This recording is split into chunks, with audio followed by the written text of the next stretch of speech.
Ika-22 kabanata, ang palabas. Ang teatro ay masiglang masigla at punong-puno ng tao. Marami pa ang nakatayo sa mga dinaraanan. Ang mga nakatayo ay nagkakandahirap sa pagtaas ng ulo o makisilip man lamang sa pagitan ng mga tao. Ang mga palkong walang takip ay puno ng mga babae. Ika-8:30 ang takdang pagsisimula ng palabas, ngunit kulang na lamang ng 15 minuto sa ikasiyam, ngunit hindi pa itinataas ang tabing dahil hindi pa dumarating ang Kapitan General na siyang pinakamahalagang manonood sa gabing iyon. 2 palko na lamang ang natitirang walang laman. Namumukod tangi naman ang sa Kapitan General dahil sa pulang kurtina. May isang lalaking dumating. Umupo iyon sa butaka at ayaw nang tumindig. Si Don Primitibo ang may-ari ng upuang kinauupuan nito. Tinawag ni Don Primitibo ang tagapaghatid sa upuan nang makita niyang ayaw tumayo ng taong iyon. Ngunit kahit anong gawin nila ay ayaw nitong umalis sa kinauupuan. Ang kaganapang iyon ay nakatawag ng pansin ng marami. Nang tumugtog ang marcharial, hudyat na nariyan na ang Kapitan General ay nagtahimikan ang mga manonood. Lahat ng matay nakasunod sa kanya. Matapos tumingin sa lahat ng dako at makapagpaligaya sa ilan sa pamamagitan ng kanyang pagbati ay naupo ito. Ang mga estudyante ay nakaupo sa palkong katapat ng kay Pepay na mananayaw.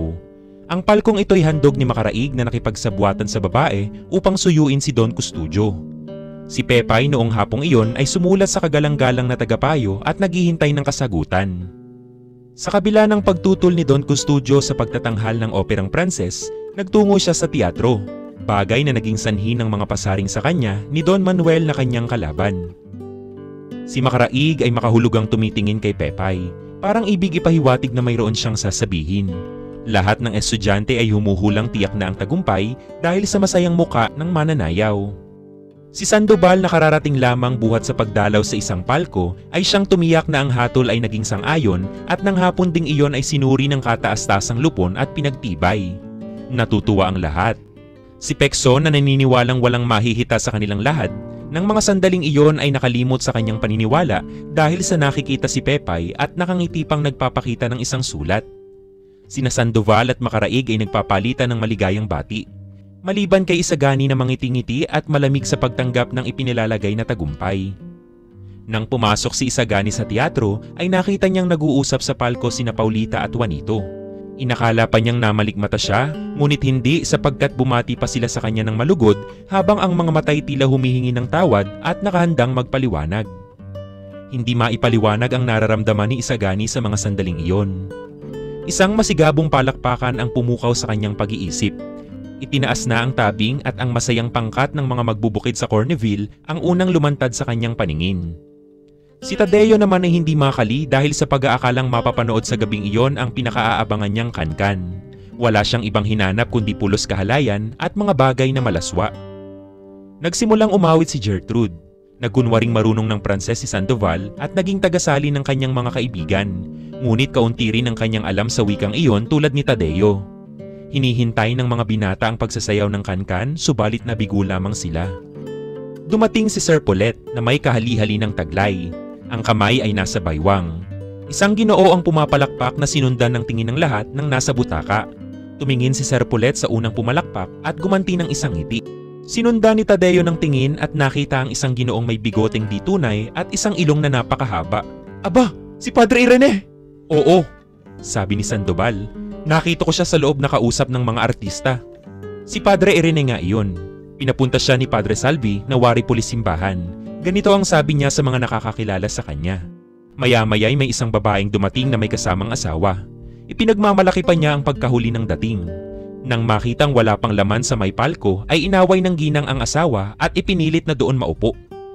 Sinusutsutan siya ng mga tao at sa inis ay naiwika niya, "Ang mga hangal, akala mo na may nakauunawa ng Pranses."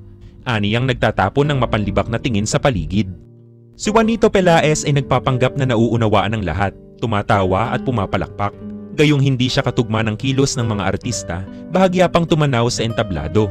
Pabiro niyang sinabi kay Paulita na higit pang maganda ang babaeng kapiling niya.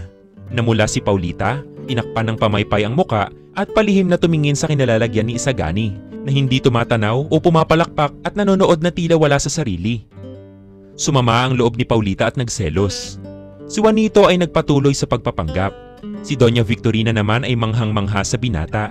Naisip tuloy niyang kung sakasakaling mamatay si Don Tiburcio ay papakasal siya kay Juanito. Si Benzaib na manunuligsa ng El Grito de la Integridad ay panayang pagsasabi ng kanyang mga puna sa pagtatanghal.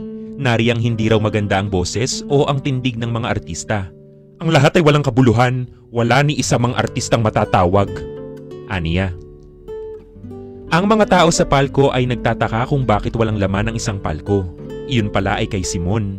Nagkaroon ng bulong-bulungan kung bakit wala ang mag-aalahas ng gabing iyon. Sa palko naman ng mga estudyante ay naiwan sina Pekson, Sandoval at Isagani. Si Tadeo ay lumapit kay Don Custodio upang ito ay libangin, samantalang si Macaraig ay nakipagkita kay Pepay. Pinagtalunan naman ng mga estudyanteng naiwan ang kagandahan at hindi kagandahan ng wikang Pranses. Ang pagdating ni Macaraig na malungkot at mapait ang ngiti sa labi ay nagpatigil sa pagsasalita ng mga estudyante. Dala niya ang isang papel na agad ibinigay kay Sandoval na walang sinabing anuman. Binasa naman ni Sandoval ang nakasulat doon. Aking kalapati, ang sulat mo'y dumating ng huli sa panahon. Naiharap ko na ang aking pasya at sinang-ayunan. Gayunman, para ko ring nahulaan ang iyong iniisip, sapagkat nilutas ko ang asunto sa ibig mangyari ng iyong mga ipinagtatanggol. Paparoon ako sa teatro at hihintayin kita sa paglabas. Mga buntong hininga ng kawalang pag-asa ang narinig. Sinang-ayunan daw ang paaralan, ngunit ito'y ipaiilalim sa Universidad ng Santo Tomas sa pamamahala ng mga Dominikano. Nang tumugtog ang orkestra upang simulan na ang pangalawang bahagi, ay sabay-sabay na tumindig ang mga binata at iniwan ang teatro na nagdulot ng pagtataka sa lahat.